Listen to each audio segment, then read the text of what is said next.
Buddha, or Buddha Gautama, also known as Shakyamuni Buddha, was a great spiritual master from ancient India. Born as Prince Siddhartha Gautama in 5th century BC, he would have naturally inherited the vast wealth of a kingdom. However, the prince one day left the palace life in search of spiritual knowledge. After years of contemplative seeking, the Buddha attained enlightenment under the Bodhi tree. He then shared the merits of his practice by providing a method for other sentient beings to be freed from the cycle of death and rebirth. The rich treasury of Buddha's spiritual teachings on universal truths are studied and revered to this day for their deep wisdom and compassion.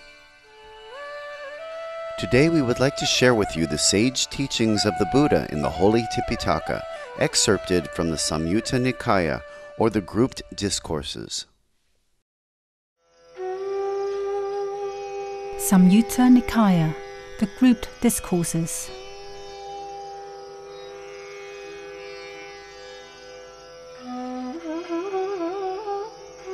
Ogattarana Sutta, crossing over the flood.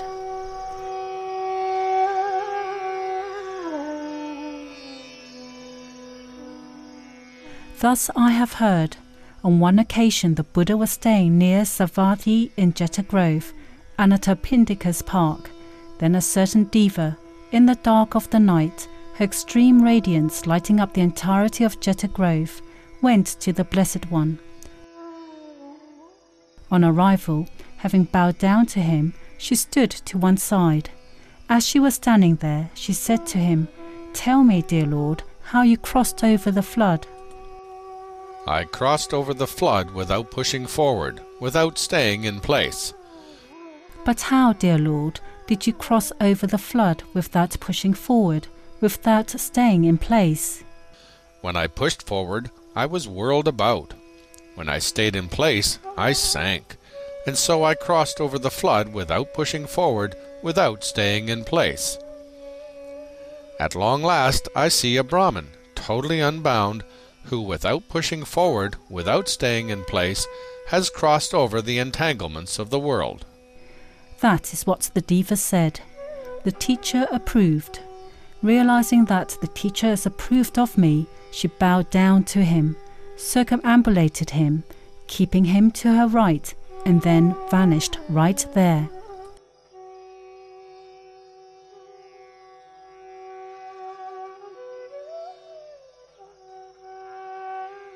Upaniyam Sutta doomed. Thus I have heard. At one time the Buddha was staying near Savatthi at Jeta Grove in Anathapindika's park. Now a certain diva, as the night was passing away, lighting up the whole Jeta Grove with his effulgent beauty, approached the Blessed One, and, having approached, stood on one side. Standing thus on one side, the diva spoke this verse before the Blessed One. Life but leads to doom. Our time is short. From decay there's naught can keep us safe. Contemplating thus the fear of death, let's make merit that will bring us bliss. The Blessed One replied, Life but leads to doom. Our time is short. From decay there's naught can keep us safe. Contemplating thus this fear of death, scorn such worldly bait, seek final peace. Mana Kamo Sutta, vain conceits. The diva spoke this verse. Who has not tamed all vain conceits? Who lacks in wisdom, uncontrolled, heedless in the woods may dwell alone, yet will not escape the realm of death. The Blessed One replied, Who, concentrated, leaves conceits behind, his heart and mind set fair and wholly freed, heedful dwelling in the woods alone, shall indeed escape the realm of death. Aranya Sutta, the wilderness. Standing to one side, a diva addressed the Buddha with a verse. Living in the wilderness, staying peaceful, remaining chaste, eating just one meal a day, why are their faces so bright and serene? The Buddha said, "They don't sorrow over the past, don't long for the future. They survive on the present. That's why their faces are bright and serene. From longing for the future, from sorrowing over the past, fools wither away like green reed cut down." Dukkharam or Kumal Sutta, difficult or the tortoise. The Diva spoke this verse. Hard it is to keep and hard to bear. Recluse life for him who lacks the skill. Obstacles abound, the fool is lost. How long can he endure the holy life, if he cannot hold his heart in check? Caught now here, now there, he stumbles, falls. The Blessed One replied, "As the tortoise draws into his shell, each limb, the monk, withdrawn, with mind applied, unattached, and doing harm to none, passions wholly stilled, dwells blaming none." Samiti Sutta, Samiti. Thus have I heard. At one time the Blessed One was staying at Rajagaha in the Tabudaha Park. Now the Venerable Samiti, as dawn approached, arose and went to the hot springs to bathe. Having bathed, he came out of the hot springs and stood, clad in a single garment, drying his limbs. Then a certain she-diva, as the night was passing away, lighting up the entire hot springs lake with her effulgent beauty, approached the Venerable Samiti, and hovering in the air, addressed him thus in verse. Having had no sport, monk seeking alms. Having none today, just seeking alms. Why not get your fill, monk, then seek alms, lest your fleeting hour should slip away? Samiti replied, "Hour, you say? But I know not the hour. Hidden is my hour, and not revealed. Therefore, self-restrained, I just seek alms, lest my fleeting hour would slip away." Then the she-diva came down to earth and said to Samiti, "We are young bhikkhu, to have left the world, black-haired with the bloom of youth. In your youthful prime, you do not enjoy the pleasures of the senses. Get your fill, bhikkhu, of human pleasures. Don't reject the present moment to pursue what time will bring." I, friend, do not reject the present moment to pursue what time will bring. I reject what time will bring to pursue the present moment. Time's pleasures, friend, as the Blessed One has said, are fraught with pain, fraught with tribulation, leading to greater danger. This Dhamma is here present, out of time, inviting inspection, leading onward, to be realized by the wise each for himself. In what way, bhikkhu, has the Blessed One said that time's pleasures are fraught with pain, fraught with tribulation, and leading to greater danger? In what way is this Dharma here, present, out of time, inviting inspection, leading onward, to be realized by the wise each for himself? I, friend, am fresh, having not long left the world, a newcomer. I am not able to explain in detail this Dhamma and disciple, but the Buddha, the Arahant, the fully self-enlightened one, is staying at Rajagaha in the Tapada Park. Go to the Blessed One and ask him about the matter. Then bear in the mind the explanation he gives to you.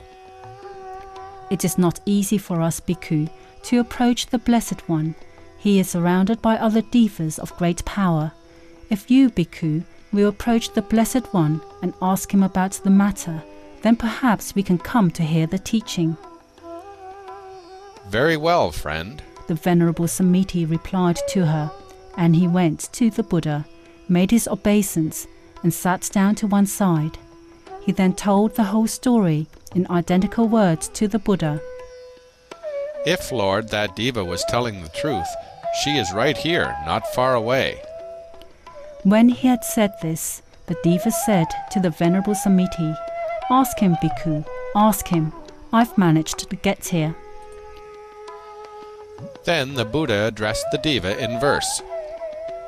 Those who go by names, who go by concepts, making their abode in names and concepts, failing to discern the naming process, these are subject to the reign of death. He who has discerned the naming process does not suppose that one who names exists.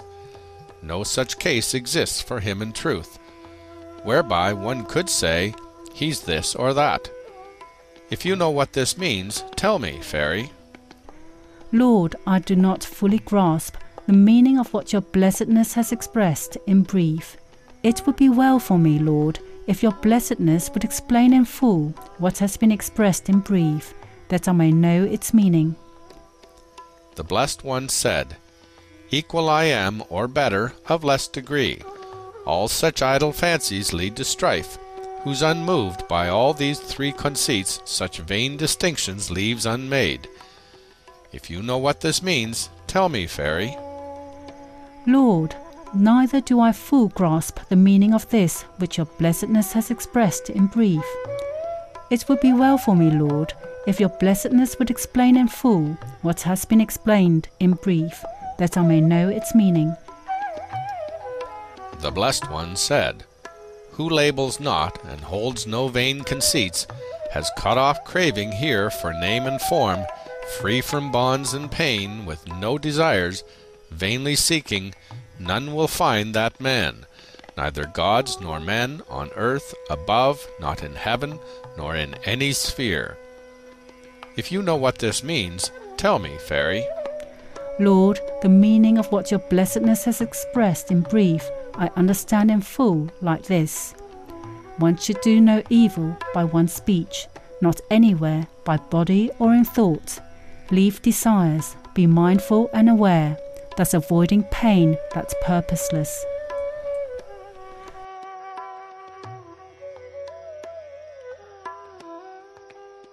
Araham Sutta, the Arahant.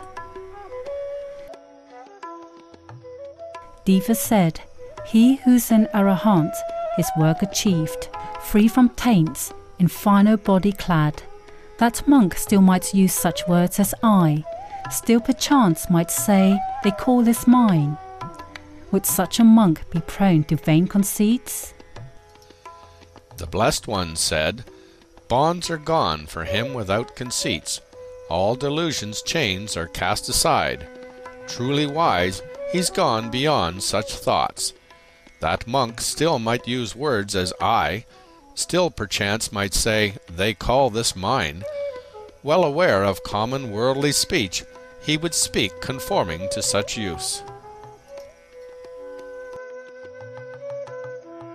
Adita Sutta, or the house on fire. I have heard that on one occasion the Buddha was staying near Savatthi in Jeta's Grove, Anathapindika's monastery. Then a certain Deva, in the dark of the night, her extreme radiance lighting up the entirety of Jeta's Grove, went to the Blessed One, and on arrival, having bowed down to him, stood to one side. As she was standing there, she recited these verses in the Blessed One's presence. When a house is on fire, the vessel salvaged is the one that will be of use, not the one left there to burn. So when the world is on fire, with aging and death, one should salvage one's wealth by giving. What's given is well salvaged. What's given bears fruit as pleasure. What isn't given does not. Thieves take it away, or kings. It gets burnt by fire or lost. Then in the end, one leaves the body together with one's possessions. Knowing this, the intelligent man enjoys possessions and gives. Having enjoyed and given in line with his means, uncensured he goes to the heavenly state. Khandada Sutta, a giver of what? A Deva said, A giver of what is a giver of strength? A giver of what? A giver of beauty? A giver of what? A giver of ease? A giver of what? A giver of vision? And who is a giver of everything? Being asked, Please explain this to me.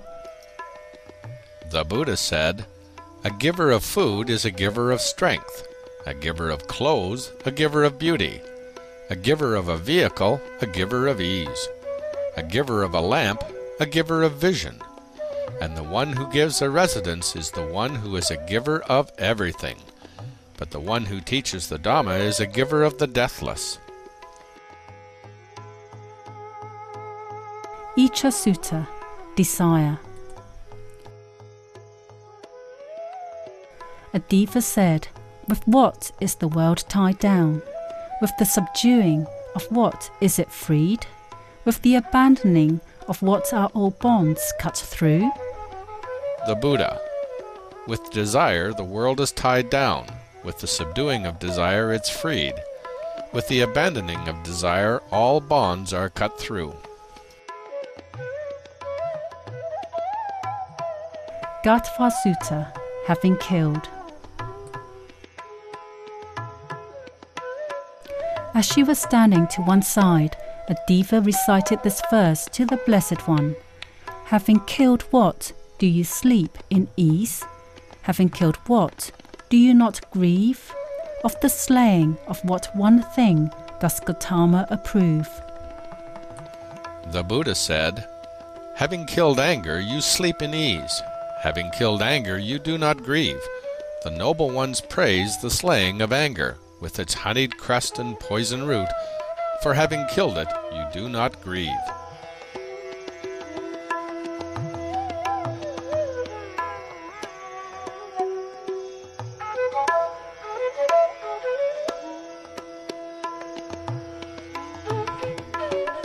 We thank you for your company today for Between Master and Disciples here on Supreme Master Television. Planet Earth, Our Loving Home is up next after noteworthy news. May all your noble dreams come true.